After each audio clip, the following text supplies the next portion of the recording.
Thank you for watching my video, and this is Debbie Powers saying goodbye. No, don't worry, I'm not crazy, you're not crazy either.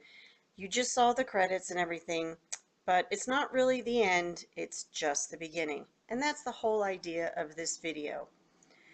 I am Debbie Powers, as I just said, and I live in Colorado. I've taught second grade here for the last 5 or 6 years. I've also taught first grade and special education. Prior to staying home with my children for many years, I also taught second grade in New Jersey. I'm going to take a look at some of the things that I thought were most impactful to me in this program. It was very hard to narrow it down to just a few, but these are the things that I decided upon.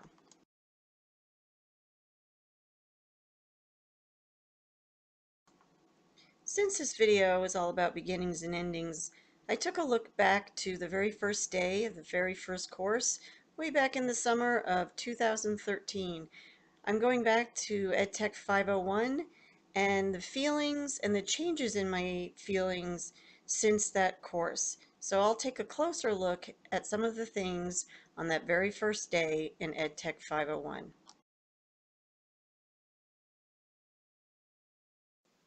So back to the very beginning of 501. This course gave me a new perspective on what technology is and being more open to certain aspects of technology. This is an essential part of incorporating technology in education. There needs to be comfort, collaboration, sharing of ideas. All these things are so important.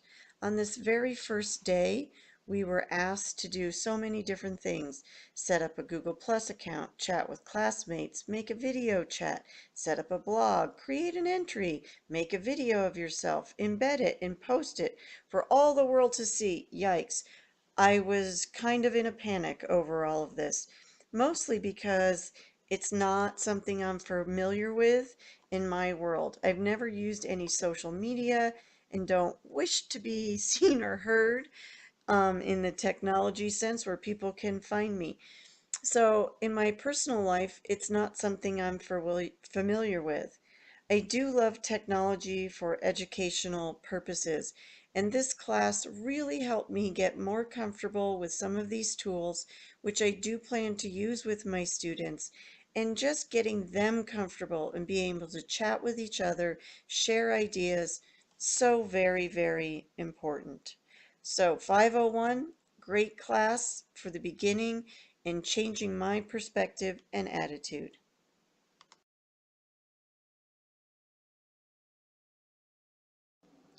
One of the aspects I enjoyed the most in the MET program was the opportunity to learn about the element of design. This illustration really shows some of the theories behind good design, which we discussed in EdTech 506. We were using these elements to create web pages and a lesson for students.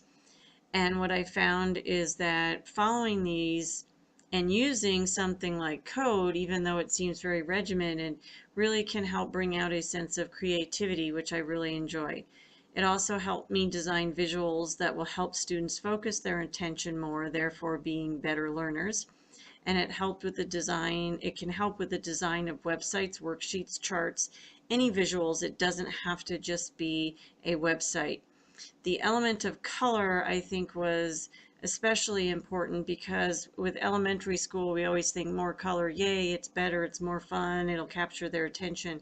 But more color is not always better, just enough to capture that attention and not distract.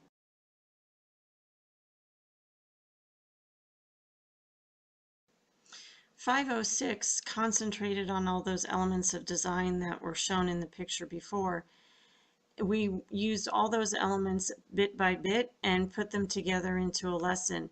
This one page emphasizes what I just said about not using too much color. Everything I did in this lesson was either blue, black, or gray, or white. However, you do see a touch of red and a touch of yellow, which really highlights what the student should be focusing on: reading the problem, glasses and reading, collecting information, finding bits of information. My entire not my entire project, but most of the graphics are shown here. And if you see, we have color used, we have not much color used. There's the use of white space, repetition, all those elements of design were used in this class.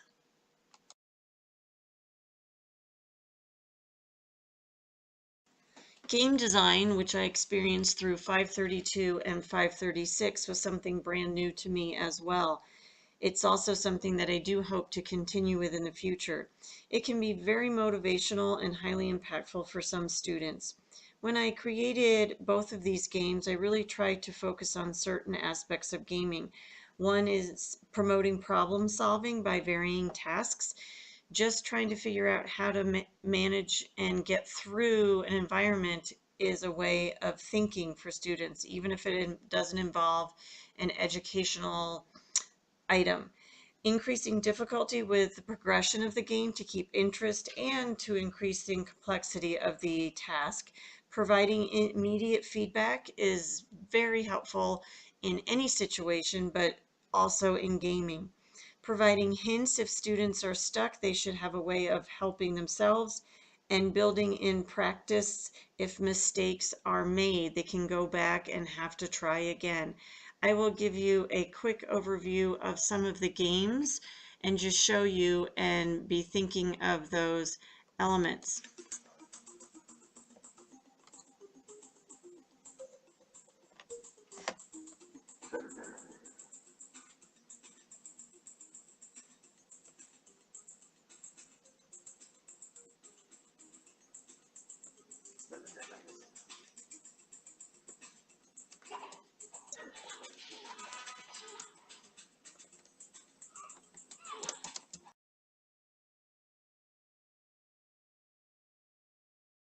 This is the app I created with Game Salad, and you'll see some of the same elements. It's all based on a fairy tale, and the first level is Hansel and Gretel. They have to pick up number pairs that equal 10. I just picked up a 6, so now I pick up a 4. And if you notice, the points will increase to 10 every time I pick up a correct pair. If students are having a difficult time remembering what pairs equal 10, there are pictures of 10 frames that show them all the pairs that equal 10. 3 and 7, and so on. It continues along and has several different levels as well.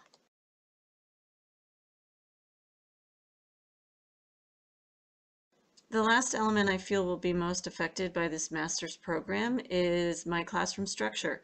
I hope to set up parts of my class or parts of the day in a gaming format. So many students enjoy the idea and features of gaming, and I believe it can truly have a positive effect on student learning and behavior.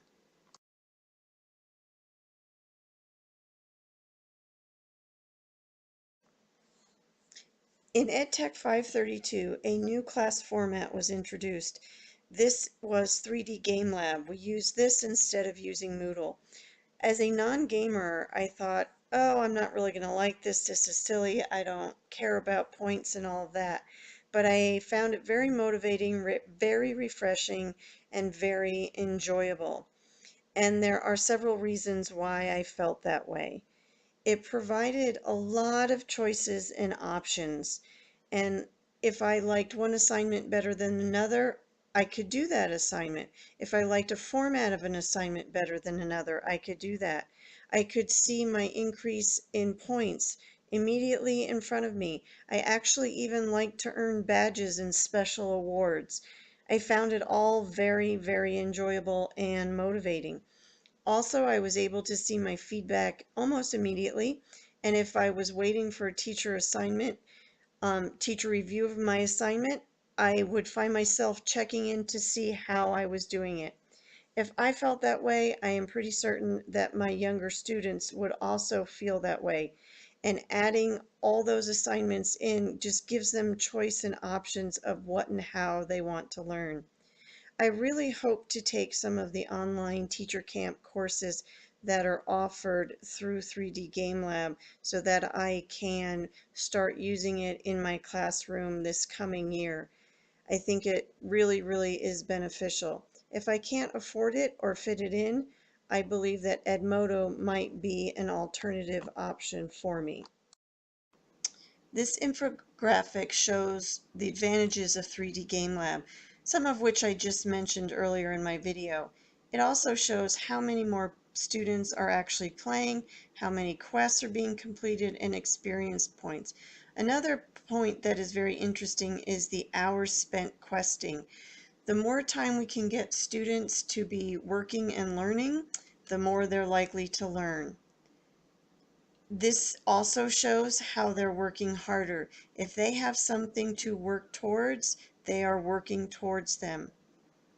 Student choice is a huge factor, something which I really appreciated. And when students have a choice, they're more likely to complete work. And this is my favorite part. If this white line here is an A equivalent grade, so many students are completing more work than the minimal amount was necessary to get a grade. More work, more time, more learning. Fantastic. The future. It is my next exit. Where will that exit take me? I'm not quite sure. However, I do know that this MET program has given me many opportunities and choices that I can make in my future. If I stay in the classroom, I know I will be using technology more. I will also be sharing that technology with my teammates as well as anybody else who is interested. Now that I am not in the program, I really look forward to be able to put more of this technology and the methods and the theories that I've learned into practice. I haven't had as much time while actually creating a lot of these things. I really do look forward to sharing more with my teammates as well and hopefully getting them a little bit more on board. I also might go towards a gaming direction in some fashion. I'm not really sure how that would pan out or what it would look like, but it is something that I am very, very interested in. So the future, I'm not exactly sure where it leads, but I do know it should be exciting and interesting, and I do look forward to it. So this really is the end of my video, for real this time. So thank you for watching, and this has been Debbie Powers.